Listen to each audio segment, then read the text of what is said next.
नमस्कार. आपण पाहताय लोकनीती न्यूज. चंद्रशेखर बावनकुळे महाराष्ट्र राज्याचे महसूल मंत्री आहेत आणि पत्रकारावर गुन्हा दाखल केला म्हणून मी त्यांच्या विरोधात निषेध केला म्हणून मला 25 कोटीची मानहानीची नोटीस पाठवली. चंद्रशेखर बावनकुळे, तुम्ही सत्तेत आहेत. प्रश्न हे सत्ताधाऱ्यांना विचारले जातात. तुम्हाला सहन होत नसेल तर सत्तेतून बाहेर पडा. आणि तुम्ही सत्तेत नसलात ना, तुमचं आणि आमचं काही घेणं देणं नाही.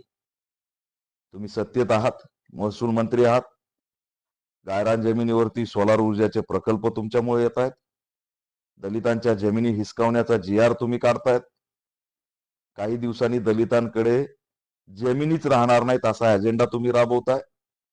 तुमचं महसूल मंत्री पद आल्यापासून गायरान जमिनी सरकारने बऱ्याच ठिकाणी ताब्यात घेतल्यात, सोलार ऊर्जाचे प्रकल्प झालेत. आणि अशा स्थितीमध्ये आम्ही तुम्हाला प्रश्न विचारायचे नाही तर कोणाला विचारायचे? तुमच्यावर टीका करायची नाही तर कोणावर करायची?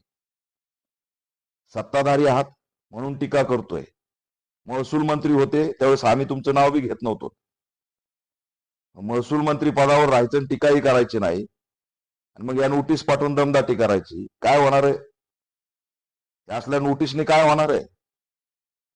दलित आदिवासींवरती अशा पद्धतीने नोटीस पाठवून दबाव आणताय, आमच्या नादी लागताय. आमच्याकडे गमावण्यासारखं काही नाही. चंद्रशेखर बावनकुळे, अशा पद्धतीने नोटीस पाठवून काहीच होऊ शकत नाही. लक्षात ठेवा, आम्ही टीका करणार, कारण तुम्ही सत्तेत आहेत, महसूल मंत्री आहेत.